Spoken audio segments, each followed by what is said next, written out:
శ్రీమాత్రే నమః. జై హిందూ ప్రేక్షకులకి అందరికీ కూడా అమ్మవారి ఆశీస్సులు పరిపూర్ణంగా ఉండాలి. ఈ జాతక రీత్యా ఒక్కొక్క రాశి ఫలితాలు మనం చెప్పుకుందాం. కన్యా రాశి వారికి ఈ వారం ఆయుర్భాగ్యాలు ఉంటాయి, కానీ ఆర్థికపరమైనటువంటి అంశాల్లో ఒడిదుడుకులు వారం మధ్య నుంచి ఎక్కువ అవుతాయండి.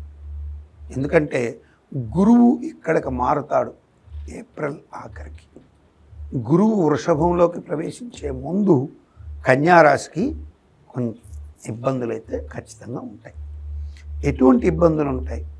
ఆర్థిక స్థానం ఏదైతే ఉందో ఆ స్థానాధిపతి, ధనాధిపతి, కుటుంబాధిపతి శుక్రుడు ఎప్పుడైతే 7th హౌస్లో ఉన్నాడో, నీచబడినటువంటి బుధుడితో చేరాడో, అప్పుడు మీకు ధనం వచ్చే అవకాశాలున్నా అవి పోనీకుండా బుద్ధి వక్రించే పరిస్థితి, నరదృష్టి, కొన్ని విధాల చిన్న చిన్న వాహన గండాలు, పోవలసిన పనికి సకాలంలో వెళ్ళలేకపోవడం, అకాల భోజనం, అకాల నిద్ర, పాలుమాలికతనం ఇవన్నీ పెంచుతాడు ఈ వారం.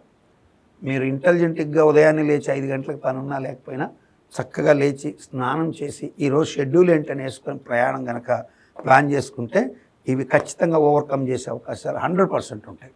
అప్పుడు మీరు ఆలోచనలు కూడా మారిపోతాయి.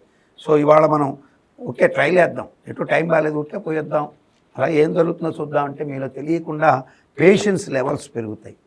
ఎప్పుడైతే పేషెన్స్ లెవెల్స్ పెరిగినాయో, మీకు ఎక్కువ జోన్లు మీరు లేచారో, ఆలోచన విధానం కూడా పారదర్శకంగా ఉంటుంది. మీరు పేషెన్స్ లెవెల్స్ పెరుగుతాయి. ఆ పేషెన్స్ లెవెల్స్ ఎప్పుడైతే ఓపిక, సహనం, సంయమనం మీలో పెరిగాయో, పరిస్థితులు అక్కడ వక్రిస్తున్నప్పుడు మీరు చాలా తెలివిగా వ్యవహరించి మంచిగా పరిస్థితులు మీకు అనుకూలంగా మార్చుకుంటారు. ముఖ్యంగా ఈ వారం రాజకీయ నాయకులు, కన్యా రాశిలో ఉన్న రాజకీయ నాయకులకి ఇది కావాల్సింది. వేకోజామున పేషెన్స్గా ఉండి వేకోజామున లేచి తన శత్రువుని పలకరించాలండి. ఈ వారం తనకు ప్రబల శత్రువు అనుకున్న వాడిని, ఉత్తరా నక్షత్రంలో ఉన్నటువంటి కన్యా రాశిలో ఉన్న రాజకీయ నాయకులు శత్రువుని, నీకు పెద్ద శత్రువు, వాడి ఇంటికి వెళ్ళి పలకరించడానికి ట్రై చేస్తే వాడు నిన్ను అభిమానించే పరిస్థితికి టర్న్ అవుతుంది లైఫ్. డెఫినెట్గా ఇటువంటి పనులు చేసుకోవడం శుభాన్ని కలిగిస్తుంది.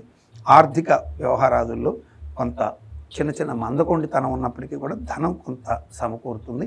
ఆయుర్భాగ్యాలకు లోటు లేదని ఈ వారం వీరు మహాగణపతిని అట్లాగే లక్ష్మీ నారాయణుల్ని ఆరాధించినట్లయితే మంచి శుభ ఫలితాలు ఉంటాయి.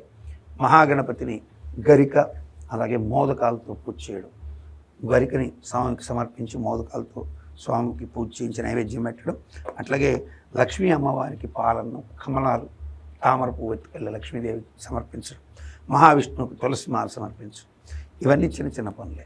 ఇవి చేసుకుంటే మీకు మానసిక ప్రశాంతత ఖచ్చితంగా లభిస్తుంది.